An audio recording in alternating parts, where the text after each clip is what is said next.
Yeah, it's so true. And you can, when people say, I don't have time, it's such a lie because they do. You and I get the same amount of time. We get 1,440 minutes in a day. Time's going to happen whether we like it or not. Time is the great equalizer. Time is not prejudice. We can't manage time, but we can manage our attention. And you're 100% right. It's interesting to me too, Jürgen, when people say, oh, I'm just too busy. Well, what they're really saying is, I'm too busy for you. And so we have these crazy words we use in our language. I don't have time, I'm too busy, or I need to kill time. Well, time never really did anything to you. So it's kind of crazy we have these phrases we need to remove from our language. I do believe it's absolutely about where we focus our attention.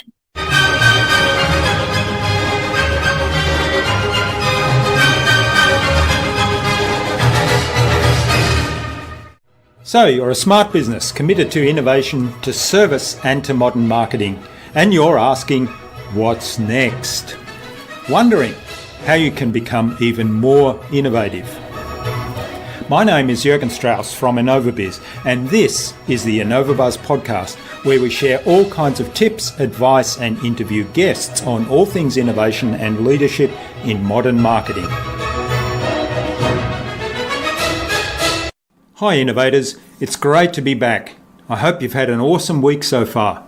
I'm really excited to have on the InnovaBuzz podcast as my guest today, Neen James, the author of Folding Time and Attention Pays.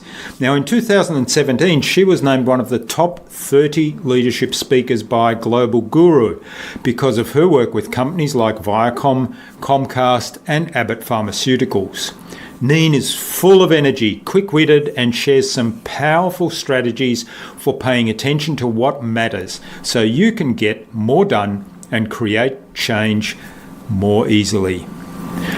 We talk about the attention pays framework for being productive, about being accountable for the things that you want to achieve and telling someone about them being a really powerful way to make sure you focus your attention, because interestingly, we don't mind letting ourselves down, but we don't want to let someone else down. And we talk about how technology is not the enemy of our attention. In fact, we are, because we choose to make technology more important than people. We are the ones who make the choices we make and take the actions we take. So we can choose to act differently. Without further ado then, let's fly into the hive and get the buzz from Neen James.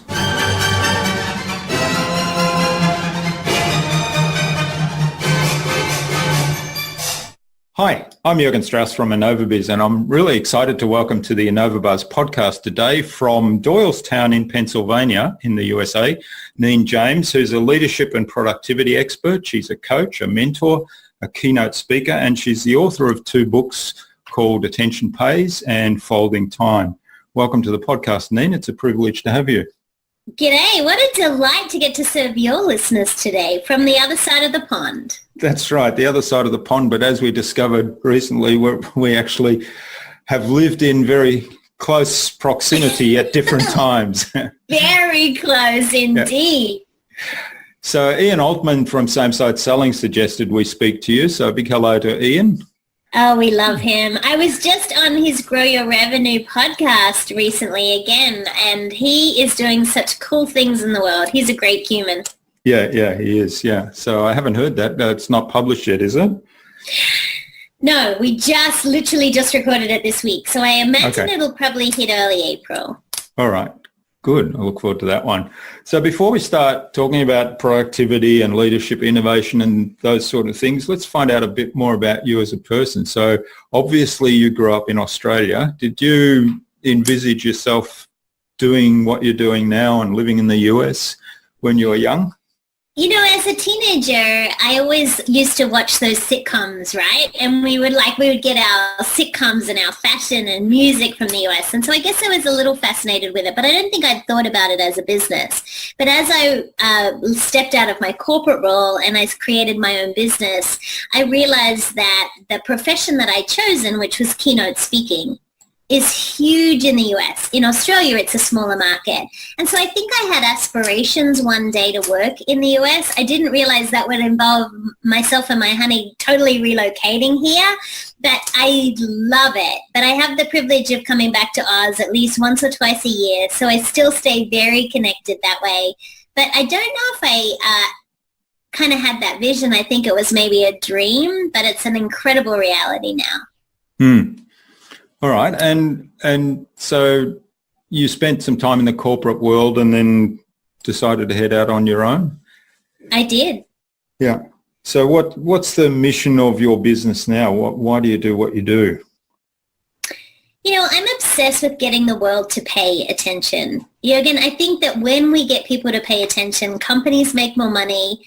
They have repeat clients. We have stronger relationships. We take care of the planet that we live on.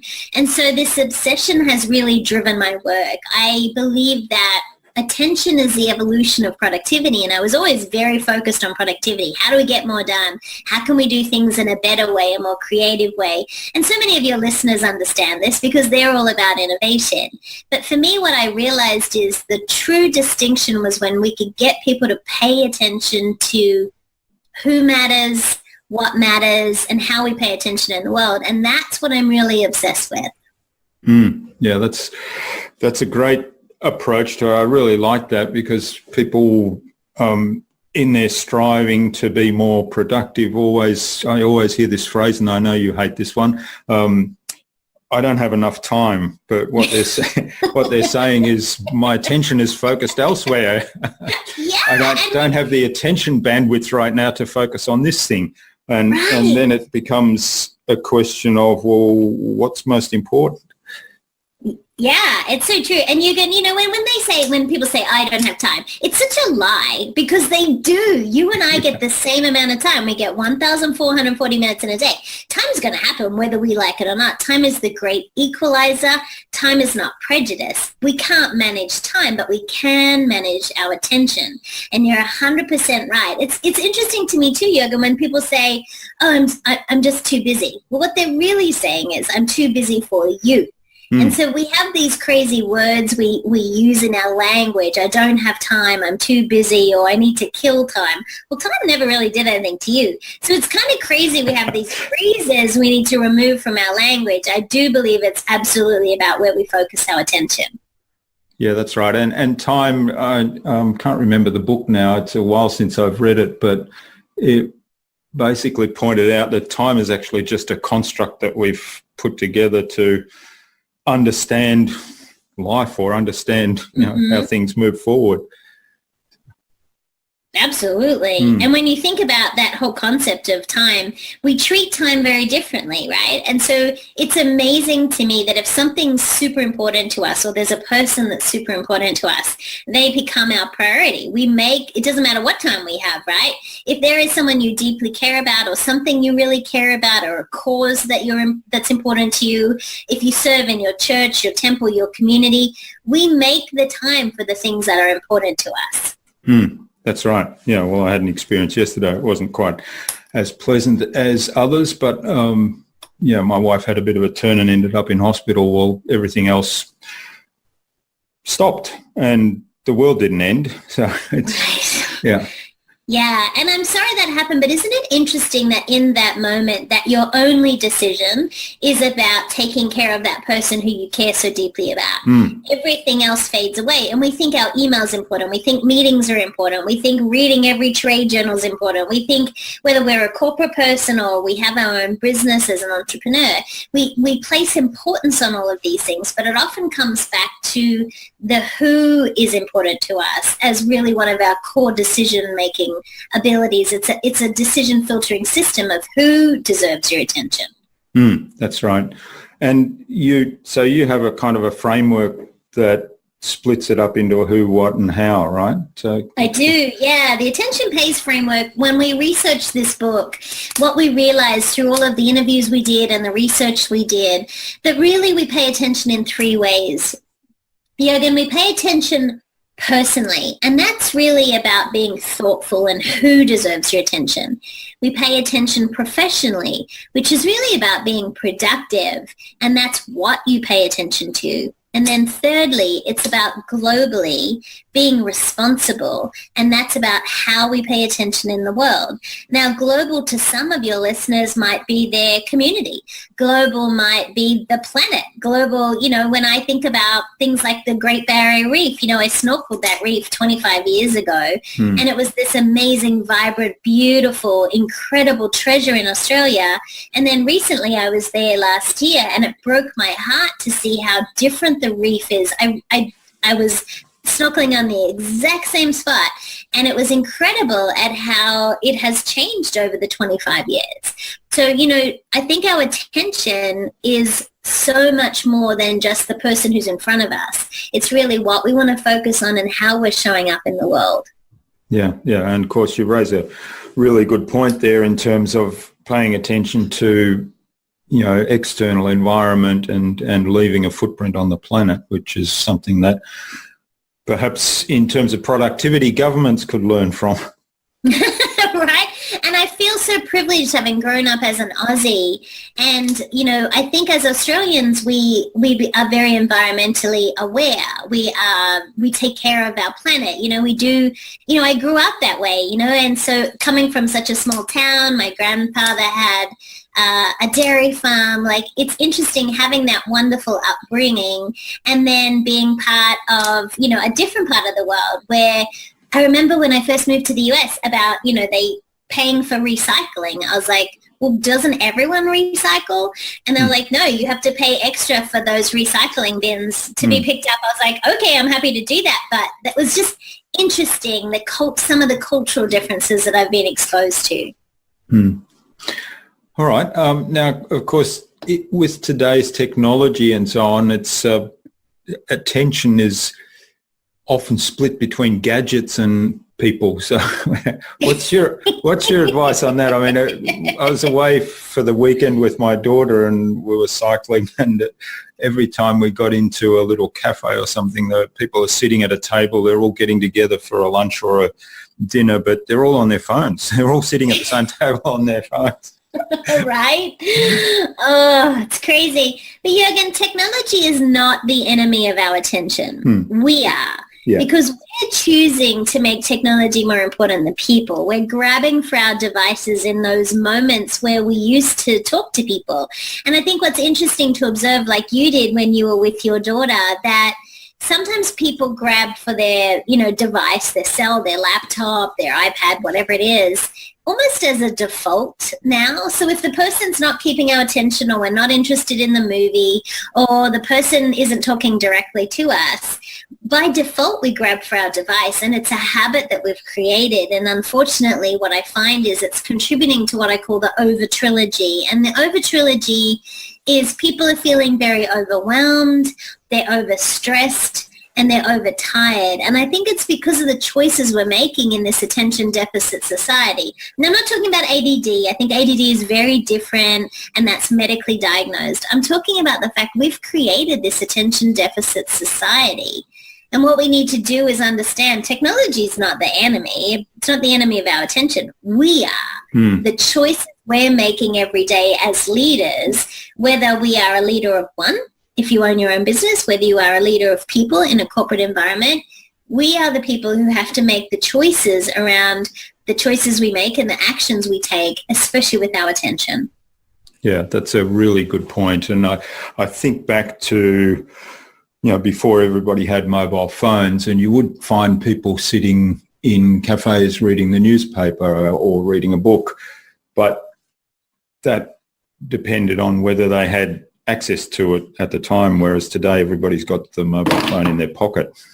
Yeah, we carry these supercomputers in our hand, and think about how it's even changed our conversations, Jürgen, because when you think about if you used to ask someone about the weather and you'd say, well, what's the weather going to be like tomorrow? And they'd be like, oh, I don't know, I haven't seen the news, or I haven't looked up yet. But now, if you say to someone, I wonder what the weather's going to be tomorrow, they instantly pull out their cell phone, pull up the weather app, and then, but what they want to do is they want to help you, like they think they're helping you. Yeah. And it's interesting to me that we've gone to this supercomputer and we constantly are looking for answers, and we're doing it trying to be of service to the other person, when maybe all they want to do is just have a conversation with us. So being able to set some parameters around device-free conversations with friends or family, that can be really powerful, like you and your daughter, especially if you're out cycling. You want to enjoy the beautiful scenery so you can stop and take those amazing photos that you take.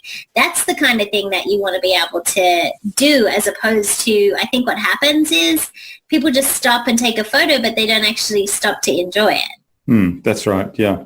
Yeah, well, I did use the phone I used the phone for taking photos on the bike, but I also referred to the phone occasionally. But it was in part of the conversation, because what you said earlier, how conversations changed.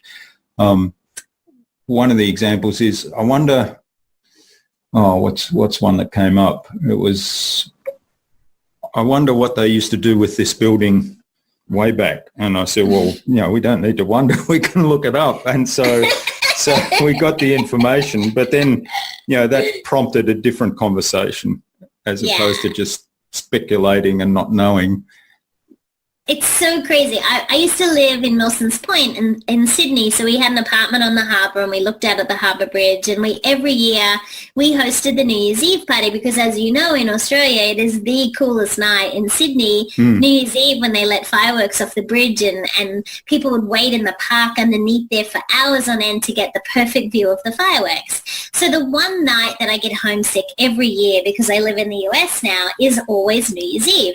And my poor husband, I think he was so tired of me always complaining on New Year's Eve that I was homesick, because it's cold here and nobody has a party and there's no fireworks. And so one year we decided to go back. So recently we came back for New Year's Eve, and I was beyond excited about this. And we stayed there at Milson's Point in our old stomping ground.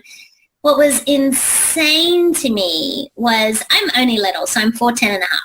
But what happened was, as the fireworks started, everyone raised their cell phones to take photos and video of it that I couldn't see. And that was amazing to me, of how different it was, just how people, and I wonder if they're even going to watch that video, right? It's so crazy.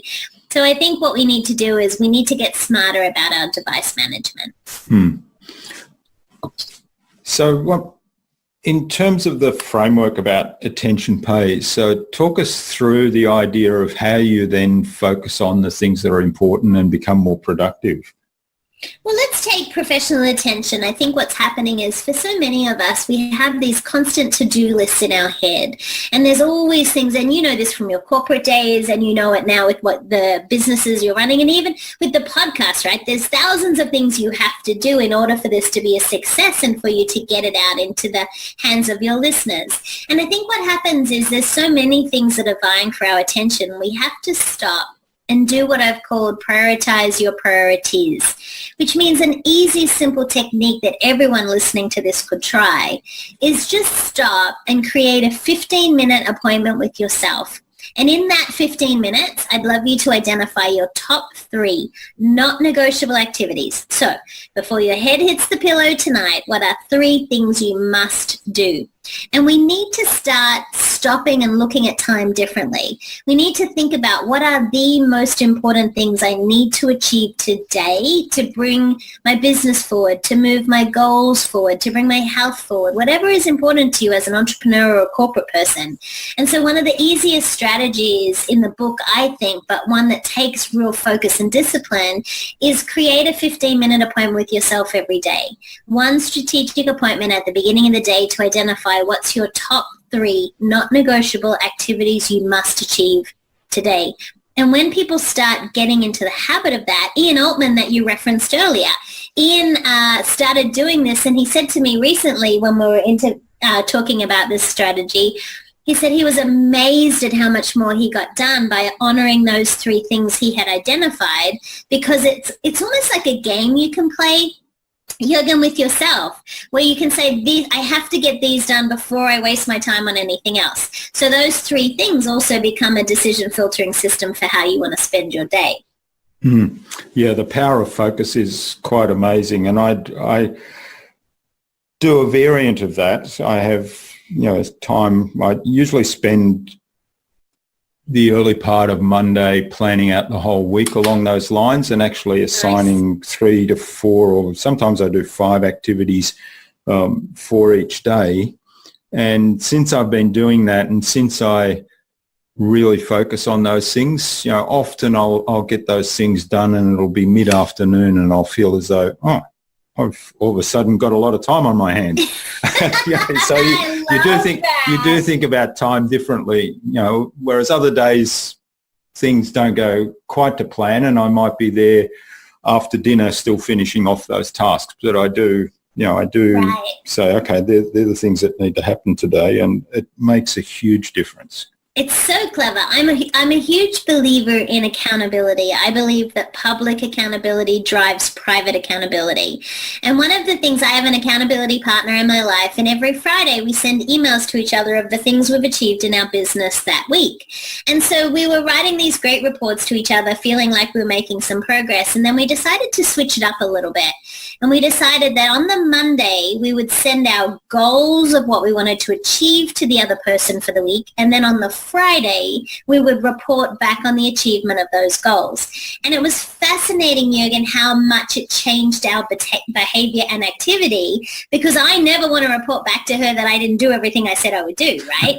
And so when you think about attention, an accountability strategy, whether it's an accountability partner, maybe it's a business partner, a colleague, your partner you share your life with, but being accountable for the things you want to achieve and telling someone about them, that's a really powerful way to make sure you focus your attention, because interestingly, we don't mind letting ourselves down, but we don't want to let someone else down, right? And so when you think about, like, if you have a workout partner and you say, let's go to a 6 o'clock class, and we're going, yes, let's go to a 6 a.m. class. The two of us are going to get up in winter and we're going to go to this class. And then if you don't want to get to that class at 6 a.m. because you're cold and it's cozy in bed, the fact that you know you're going to meet someone at the gym at 6 o'clock, you're like, oh, I can't let them down. I don't want to cancel. So you get up and you get to the gym, and then you probably feel better once you got there. But this public accountability drives private accountability. And I believe that that's a real strategy when it comes to focusing our attention. Yeah, that's a really good comparison, because I get up at 6 o'clock most mornings and go out for a bike ride. And as you say, some days when it gets cold and wet and wintry, you feel as though bed is a much better option. But if you've told, if you know that the other riders are expecting you, you kind of get up and I've got to be there. It's so true. When I was training for my first marathon, I had hired a running coach to teach me how to run properly, because I'd never run before in my life. And for some unknown reason to myself, I decided to run a marathon. But what was interesting was, because the weather here where I live, I wasn't training in the most ideal weather in order to run the marathon. And I knew my coach would be waiting for me, so I couldn't bail. And I knew I had to get certain mileage in every week in order for me to make the marathon goals. It would have been really easy to bail because the weather wasn't fabulous and it was cold. But the fact that I knew that he would be there waiting for me, and it was pitch black, it didn't matter. And I think there is something about holding ourselves to a standard and allowing others to help us achieve those goals by declaring to them, what do we really want to achieve? If you know your riders are there waiting for you, you don't want to let them down. And therefore, you have a more enjoyable experience too. And so I think there's something about shared goals and sharing our attention. That's great advice. We do a meeting in the business at the beginning of the week. So these are the things we're going to focus on, but we don't actually say, okay, here's what we want to achieve. So we might adapt that, and then we do a review on the Friday. But it does have just like tweak, right? Yeah, that's right. And it does have a big impact. It really keeps everybody focused. And then if somebody asks a question around something that doesn't appear to be related on that, you'll often get the response, well, why are you doing that?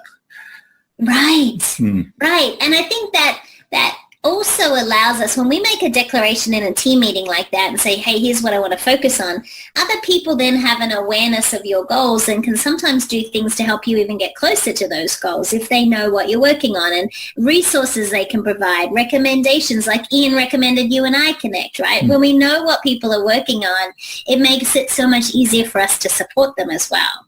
That's right. That's a really good point. Okay, so what are some of the, because the other thing I'm really interested in is team performance and employee performance in remote teams a lot, because our structure is we've got a lot of people that work remotely, and a lot of the businesses that we work with have remote teams. So what are your recommendations around productivity in that scenario? I think with remote teams, we have to allow them to feel as connected to someone who might be in the same building as us. And there are different ways to do that. Definitely leveraging technology. This is where technology is really your friend. And that is things like using FaceTime, using Zoom, using video for meetings, so they feel like they're part of everything.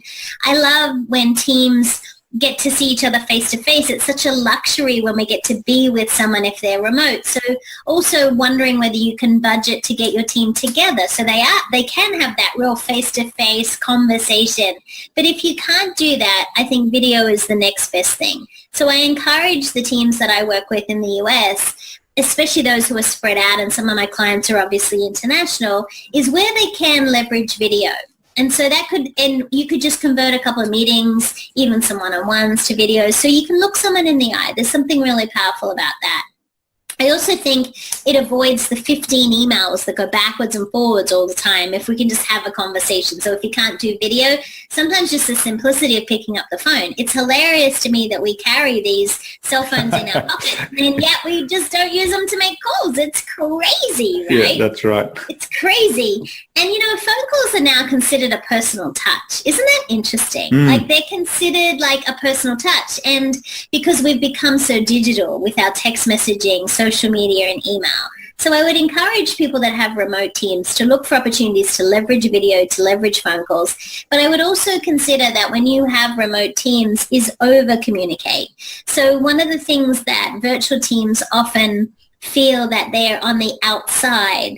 And so over-communicate and share some of those details that we might share in a coffee break room or over a break, or good news. Create forums and opportunities for people to still feel connected so that they don't feel like they are on the outside of everything.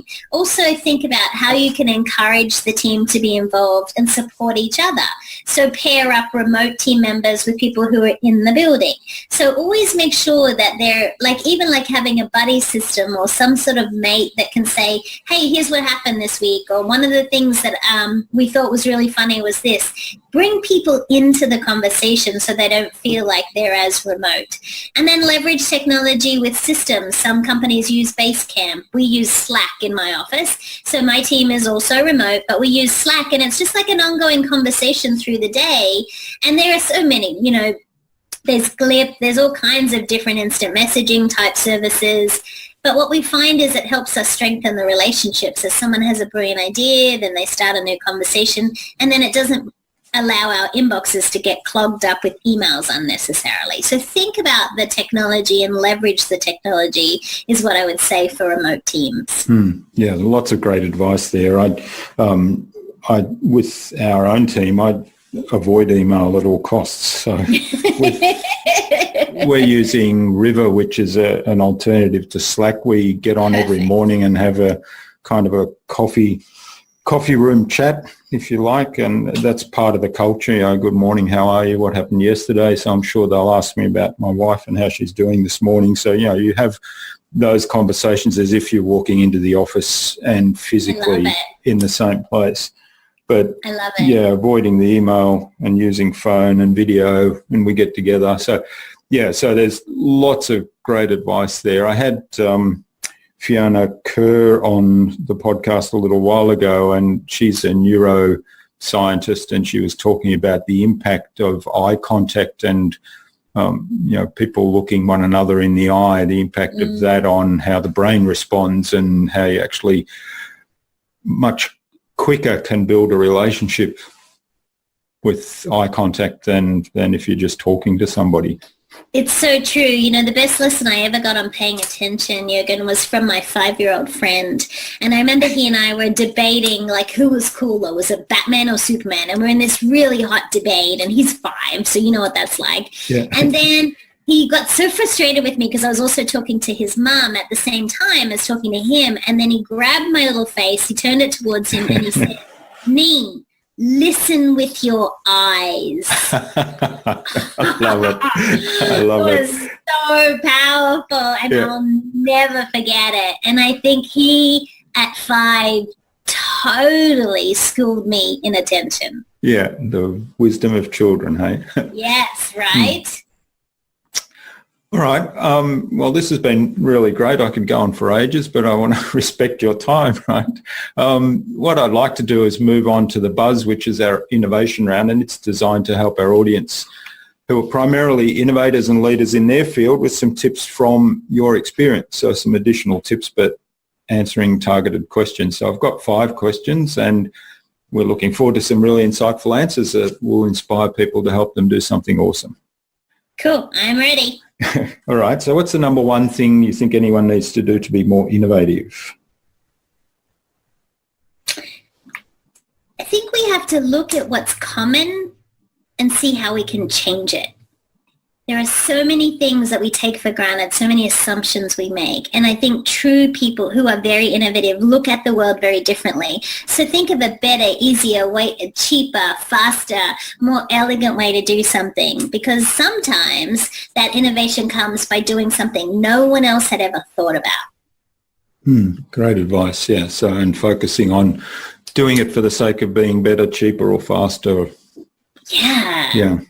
How could you reinvent it if I call it, I love zero-based thinking. I love to just start with like a blank sheet of paper, literally a blank sheet of paper. And that's what I encourage some of my clients to do as well. If you want to innovate something and you could redesign it, if you could design it from scratch, if you could start again, what would it look like? Yeah, great advice. That's a great way to approach it.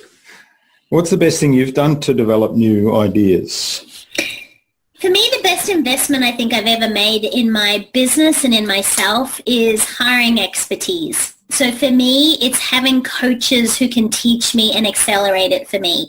So I work with performance coaches for my keynote speaking. I work with business coaches. I work with financial coaches. And so for me, what I do is wherever I can, I look to those who have mastered something to accelerate my learning in it.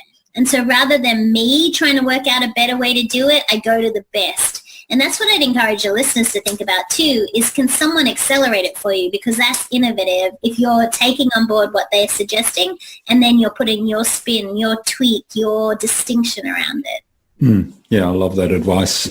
Model or masters, right? Yes. Yeah. All right. So what's your favorite tool or system for improving productivity? Oh gosh, it was hard to think of like one, and this probably sounds crazy, but my most favorite tool, the most used tool in my life is Evernote, because Evernote is a capturing system, it's a sorting system, it's my database of ideas. I capture photos and ideas and thoughts and all kinds of things, and I keep going back to it so many times in a day. So it's become a really great central place that coordinates across all my devices. So in its simplest form, Jürgen, it would have to be Evernote. Yeah, that's really interesting to hear you say that. I mean, I'm an Evernote user, but I haven't really become friends with it. I mean, I've got so much information in there, and I kind of park things to read in there, and I park some notes in there, but I just haven't become friends with it. Don't know what it is. I can't put my finger on it. I just use it for everything. I think it's my go-to place. If I'm going to take notes now, if I need to save something, if I'm trying to find something, even if it's just a thought I have, I know that I can't lose it if I put it in Evernote. Yeah, it's certainly a great journaling tool and great technology, because if you go on the pro version, you can have it on all of your devices. So if you've got your phone in your pocket, you've got your notebook with you. So true. All right. What's the best way to keep a project or a client on track? Accountability. Yeah. And written accountability. So an actual accountability plan that spans the life of the project with regular check-ins. And the check-ins might be by phone, by video, by email. But I think accountability is the absolute key. It goes back to what we said before, right? Public accountability drives private accountability. Yeah, that's great advice, and certainly, fits in with your whole philosophy of prioritizing your priorities as well, having those milestones in place. Right. All right, and what's the number one thing anyone can do to differentiate themselves? It sounds a little cliche, but I'm going to say it anyway. I think it's about being the best version of yourself. People say be you all the time, and some people you're like, oh, I don't know if I want them to be themselves. But when you think about the fact that you are the only person on this planet who has the experiences, understanding, knowledge, vision that you have, I think what it's about amplifying the best of you. So distinction comes because you see the world through a very unique lens. And you know this as a photographer. And so it's understanding that your lens, what you can do for people, the way you see the world, share the way you think. People want to know how you think because that can be very inspiring to others. That's great advice. And I like the analogy to the photography because often I take a photo and I'll like it and I'll share it, but I don't necessarily consider it something really special or unique, and yet the feedback I get is, wow, that's awesome, and people get really excited over that photo. And I think it's what you say, it's because there's something that's totally unique about that because it's your view of it, it's your interpretation and so on. You and I could take the same photo of the great apostles, but because of your knowledge of placement and light and movement, you would take such a beautiful photo that probably would really speak to someone, and mine would be just like a photo of a rock, right? So I think it is so much about the experience we bring, and I think for distinction to occur, you want to really appreciate the lens you see the world through so that you can be the best version of yourself and share that with people. Don't hide it, share it with them. Great advice. So what's the future for you then, and is there another book in the works? Well, the Attention Pays book is going to be, I think, a body of work that's going to serve me for quite a while, I hope, and I'm very excited about it. Seth Godin even endorsed the work. He loved it. So that was pretty exciting for me. Yeah, that's special. Yeah, it really was. But I think for me, the other thing that we have done is we've hired a research firm to really look at whether we all have different attention styles. So one of the things I'm very excited about is as this research unfolds is really discovering, not just how we pay attention in the world and who we pay attention to in the world, but how are we doing that based on our experiences, our generation, our backgrounds, our culture. And that's what I'm loving about this research. So for me, the Attention Pays work is going to be complemented by this research study that we're doing. That's fascinating. Might have to chat to you about that offline. Yeah, I'm very excited about it. It's like a whole new world for me. Yeah. All right. What's the number one piece of advice then you'd give to any business owner that wants to be a leader in innovation and in their field? I'd say do it overwhelmed. I think what happens is as leaders, whether you're an entrepreneur or a corporate leader, you are constantly in a state where there is always more to do, there's more to learn, there's more to try, there's more to change. And so one of my mantras has been do it overwhelmed. Even if I'm overwhelmed, it still needs to get done. Even if I'm overwhelmed, I need to find a more interesting way to do it, a different way to look at it. So for those people who, especially if you're running your own business, you constantly feel like you're overwhelmed, right? And there's always things to do. I would say to you, do it overwhelmed. That's fascinating. I was just thinking there because my mantra, if I feel overwhelmed, I actually turn it around and I say, I'm doing that. It's not, somebody's not doing it to me, it's me doing it. And I figure out, well, what can I do to remove that? And some of it is, okay, what's the next thing I need to focus on now to get one of my three things done? And maybe break that down into a smaller chunk. Because I remember one thing our piano teacher said to our kids when they were learning piano. So they were really into music in a big way, and they were doing these big concertos, 20-minute, half-hour piano concertos that they'd learn. And I was always amazed, and I'd ask, how the hell can kids of 8 and 10 remember those things. And she said, well, it's just like eating pizza. It's one piece at a time. And I remember that all the time. Anytime I'm overwhelmed or something, I said, what's the next bit of pizza? That is so cool. That is so incredibly cool. And I think what we have to think about, you made a really great point there, Jürgen, it's about the language that we use, right? So I choose my lifestyle. It's not a lifestyle that I have to do. It's something that I choose to do. And I think the simplicity sometimes of replacing the word I have to do this with I choose to do this, right? I don't have time. I say I choose not to spend time on that. And so I think we have to think of the words we use because they have a massive impact on our focus and our productivity. Yeah, that's right. And I like the idea of spending time, as I was thinking earlier in the interview when we were talking about everybody having the same amount of time, that, having it as a finite resource that you spend, like money. If you open up your wallet and say, well, I've got $100 there and I want all these different things, but I've only got $100, so I can't have them all. So what am I going to spend that $100 on?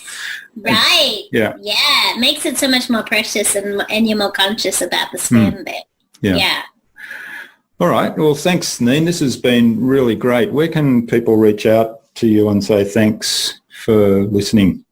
There is only one Neen James online. So it's just NEENJAMES.com. You can follow me on Twitter at Neen James. You can find me at neenjames.com. But if you Google Neen James, you will find but one. Yeah. Okay. And we'll have links to those on the show notes. And you've got quite a lot of videos on your YouTube channel. We'll link to that as well. And also to the books. Thank you. So finally then, who would you like me to interview on a future InnovaBuzz podcast and why? Who would I like you to interview? I would love you to interview, there's an incredible talent, if you haven't already had her on the show, by the name of Tamsin Webster. And she has one of the coolest processes I've ever seen about taking your ideas and sharing them with the world. She calls it the red thread.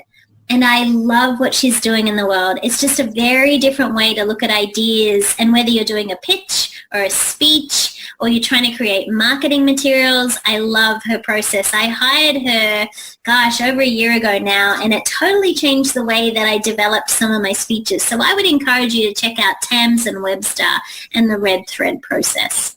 Okay, well, we'll do that. Tamsin, look out for an invitation from us to the InnovaBuzz podcast, courtesy of Neen James. I better warn her. yeah, maybe you could introduce us. I would be delighted to do that. It's been such a privilege to serve your listeners today. I loved hearing the Aussie accent as well. Desperately. Yeah, hopefully it's not too confusing for people when I said at the beginning from Doylestown in the USA, and then all of a sudden they hear an Australian accent. Yeah, it doesn't sound American. I hope I don't sound like that. Well, thanks so much for sharing your time with us today, Neen. I've really enjoyed this and got a lot of insights out of it, and I think our listeners will enjoy that as well. So, so let's keep in touch. Sounds like a plan. It's been my privilege. Thank you again for everything you do in the world. I love this. Thanks.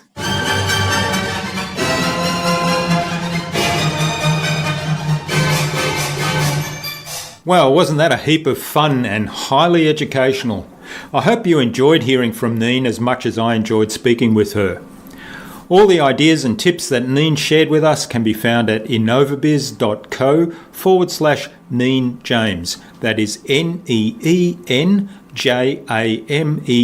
all lowercase, all one word, innovabiz.co/Neen James. You'll also find contact information for getting in touch with Neen, as well as links to her website there. Neen has also kindly shared with us an electronic copy of her book, Folding Time. So make sure you go to the end of the blog post where you can download a copy of the book, Folding Time, in PDF format. Neen suggested I interview Tamsin Webster, keynote message speaker, a message strategist, and the creator of the Red Thread process, on a future podcast. So Tamsin, keep an eye on your inbox for an invitation from us to the InnovaBuzz podcast, courtesy of Neen James. Stay connected. Head on over to iTunes or Stitcher or Pocket Casts and subscribe to the InnovaBuzz podcast so you make sure you'll never miss another episode. We'd also love you to leave us a review because what you think matters. Take some of the ideas you've heard today and apply them in your business. Any thoughts, ideas, suggestions or questions, share them in the comments below the blog post. And remember, if you want to get better marketing results than you ever have, join our fantastic LinkedIn community at the Transformational Marketing Academy. All you have to do is go to innovabiz.co/TMAC. It's free to join. Hope to see you there soon. Until next time, I'm Jürgen Strauss from InnovaBiz. Remember to be awesome and keep innovating.